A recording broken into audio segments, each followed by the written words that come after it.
ইনকিলাব জিন্দাবাদ। জানিয়ে দিব হাতে থাকা সর্বশেষ আপডেট বাংলা সংবাদ।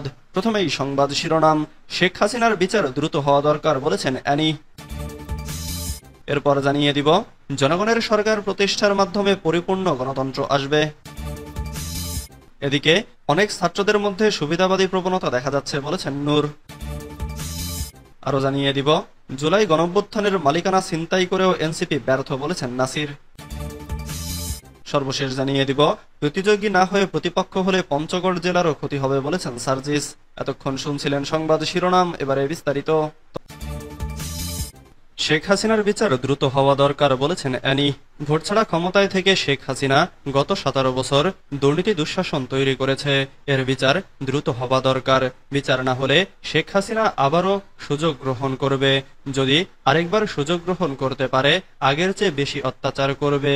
এজন্য আমাদেরকে সজাগ ও সতর্ক থাকতে হবে। শহীদুদ্দিন চৌধুরী অ্যানি বলেন, আপনাদের চোখের সামনে বেগম খালেদা জিয়াকে কি পরিমাণ অত্যাচার নির্যাতন করেছে তা দেখেছেন। মিথ্যা মামলা দিয়ে বছরের পর বছর জেলখানায় রেখেছে। আজকে তিনি অসুস্থ হয়ে চিকিৎসাধীন রয়েছেন, তবুও ওনার এখনো যথেষ্ট মনোবল ও সাহস আছে। এখন পর্যন্ত তিনি আমাদেরকে মনোবল ও সাহস দিয়ে যাচ্ছেন যে তোমরা হাসিনার বিচারের জন্য যদি আন্দোলন না করো এবং বিচারের প্রক্রিয়ার পাশাপাশি সংস্কার প্রক্রিয়া ও নির্বাচনী প্রক্রিয়া যদি না করো তাহলে এদেশে গণতন্ত্রের ভিত শক্তিশালী হবে না। আমাদের প্রত্যাশা দেশে একটা স্বাভাবিক নির্বাচন অনুষ্ঠিত হবে। নির্বাচন হলে মানুষের মনে স্বস্তি আসবে। তিনি বলেন, তারেক রহমান একটি স্পেশাল ফ্যামিলি কার্ড চালু করার কথা বলছেন। এ কার্ড পরিবারের গৃহকর্ত্রীর নামে আসবে। সে কার্ডের মাধ্যমে স্বাস্থ্যসেবা, শিক্ষা ব্যবস্থার জন্য সহযোগিতা ও একটি পরিবারের যতটুকু সুবিধা সব পাওয়া যাবে। এ ধরনের সুবিধাগুলো পেতে হলে একটা নির্বাচনের মাধ্যমে বিএনপিকে ক্ষমতায় আনা প্রয়োজন। জনগণের সরকার প্রতিষ্ঠার মাধ্যমে পরিপূর্ণ গণতন্ত্র আসবে। একটি গোষ্ঠী সংস্কারের নামে নির্বাচন পিছিয়ে দেওয়ার অপচেষ্টা করেছে বলে অভিযোগ করেছেন বিএনপির ক্রীড়া বিষয়ক সম্পাদক ও ঢাকা মহানগর উত্তর বিএনপির আহ্বায়ক আমিনুল হক। একটি মহল দেশকে অস্থিতিশীল করতে ষড়যন্ত্র করছে বলে অভিযোগ করেছে এবং বলেছে দেশের স্থিতিশীলতা ফেরাতে দ্রুত সময়ের মধ্যে একটি অবাধ ও সুষ্ঠু নির্বাচনের মাধ্যমে দেশের জনগণের সরকার প্রতিষ্ঠিত করা। জনগণের সরকার প্রতিষ্ঠার মাধ্যমেই দেশে পরিপূর্ণ গণতন্ত্র আসবে। বিএনপির ভারপ্রাপ্ত চেয়ারম্যান তারেক রহমানের নির্দেশে এ সময় গরিব অসহায় মানুষের মাঝে ঈদ উপহার তুলে দেন ঢাকা মহানগর উত্তর বিএনপির আহ্বায়ক আমিনুল হক। আমিনুল হক বলেন, একটি মহল সংস্কারের নামে নির্বাচনকে পিছিয়ে দেওয়ার অপচেষ্টা করেছে। আমরা আরো শুনছি স্বৈরাচার শেখ হাসিনা বিচার না হওয়া পর্যন্ত নাকি নির্বাচন হবে না। তিনি বলেন, স্বৈরাচার শেখ হাসিনা তো পালিয়ে গেছে, তাকে তো বাংলাদেশে আনতে হবে। তার যে অবৈধ মন্ত্রী এমপিরা ছিল যারা দেশ ছেড়ে পালিয়ে গেছে তাদেরকেও দেশে এনে বিচার প্রক্রিয়ায় আনতে হবে। বিএনপির এই নেতা এ সময় প্রশ্ন করেন, তাদেরকে যতদিন পর্যন্ত বাংলাদেশে না আনা যাবে ততদিন কি নির্বাচন হবে না বাংলাদেশে?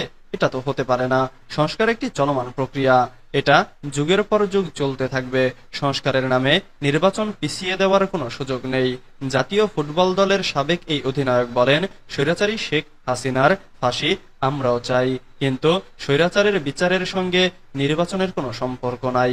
একটি মহল, একটি গোষ্ঠী তারা সংস্কারের সঙ্গে নির্বাচনকে মিলিয়ে ফেলার চেষ্টা করেছে। এটা দেশের মানুষ প্রত্যাশা করে না। অনেক ছাত্রদের মধ্যে সুবিধাবাদী প্রবণতা দেখা যাচ্ছে বলেছেন নূর। জুলাই গণঅভ্যুত্থানে ছাত্রদের প্রতি মানুষের যে বিশ্বাস তৈরি হয়েছিল তাতে চির ধরেছে বলে মন্তব্য করেছেন গণ অধিকার পরিষদের সভাপতি নুরুল হক নূর। নূর বলেন, অনেক ছাত্রদের মধ্যে সুবিধাবাদী প্রবণতা দেখা যাচ্ছে। সমন্বয়ক পরিচয় দিয়ে তারা ডিসি অফিস, ইউএনও অফিস, থানা সহ বিভিন্ন স্থানে অনৈতিক আধিপত্য বিস্তারের চেষ্টা করেছে। যদিও জুলাই আন্দোলনের অন্যতম মুখপাত্র নাহিদ বলেছেন, যেহেতু আন্দোলনের নেতারা একটি দল গঠন করেছে, এখন আর বৈষম্য বিরোধী আন্দোলনে সমন্বয়কদের কোনো প্ল্যাটফর্ম নেই। তিনি বলেন, রাজনৈতিক দল ও ছাত্র জনতার সমন্বিত আন্দোলনে ফ্যাসিবাদ বিতাড়িত হয়েছে, কিন্তু জনগণের মুক্তি আসেনি। জনগণ যার যার কাজে ফিরে গেছে। রাজনৈতিক দলগুলোকে জনগণের ত্যাগের কথা ভুলে গেলে চলবে না, কারণ আন্দোলন সংগ্রাম জনসাধারণ করলেও রাষ্ট্র চালায় রাজনীতিবিদরা। তাই রাজনীতিবিদদের কমিটমেন্ট যদি আন্দোলনের প্রতি না থাকে তবে জনসাধারণ প্রতারিত হবে এবং রাজনীতিবিদরাও ভুক্তভোগী হবেন। রমজান মাসে দ্রব্যমূল্য নিয়ন্ত্রণ এবং ঈদে ঘরমুখী মানুষ যাত্রাপথে ভোগান্তির শিকার না হওয়ায় অন্তর্বর্তীকালীন সরকারকে ধন্যবাদ জানান নূর। গলাচিপা উপজেলা গণ অধিকার পরিষদের আহ্বায়ক হাফিজুর রহমানের সভাপতিত্বে অনুষ্ঠানে জেলা, উপজেলা এবং কেন্দ্রীয় গণ অধিকার পরিষদের নেতারা উপস্থিত ছিলেন। জুলাই গণঅভ্যুত্থানের মালিকানা ছিনতাই করেও এনসিপি ব্যর্থ, বলেছেন নাসির। জুলাই গণঅভ্যুত্থানের একক মালিকানা ছিনতাই করে ছাত্রদের গঠন করা জাতীয় নাগরিক পার্টি সংগঠন হিসেবে ব্যর্থ হয়েছে বলে মন্তব্য করেছেন বাংলাদেশ জাতীয়তাবাদী ছাত্রদলের কেন্দ্রীয় কমিটির সাধারণ সম্পাদক নাসির উদ্দিন নাসির। নাসির বলেন, জুলাই গণ আন্দোলনের একক মালিকানা ছিনতাই করে ছাত্ররা যে রাজনৈতিক দল গঠন করেছে, সেই রাজনৈতিক দল নিয়ে জনমনে বিভ্রান্তি তৈরি হয়েছে।